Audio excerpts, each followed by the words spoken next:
L'incontro avviene nel suo quartier generale. Paolo Tenti, in corsa contro Rosario Rizzuto al rettorato, mostra con orgoglio i suoi gioielli. Bolzanino a Padova approda nel 1990, 10 anni dopo ottiene la direzione del Dipartimento di Ingegneria dell'Informazione. Fondatore di numerosi gruppi di ricerca italiani ed europei, presidente della più grande società americana di studi di elettronica.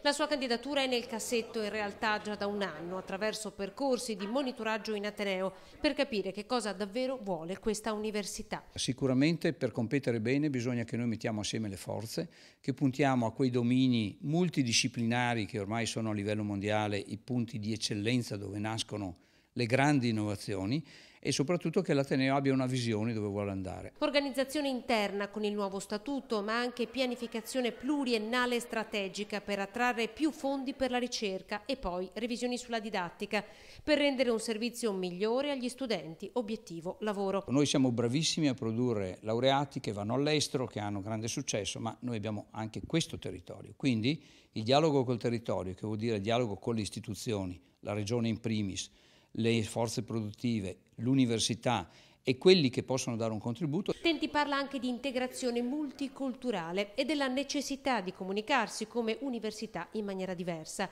E poi l'ospedale, altro grande tema per la città. Il campus è l'unica struttura che a noi interessa di realizzare, perché è lì che si può fare la grande ricerca e la grande innovazione.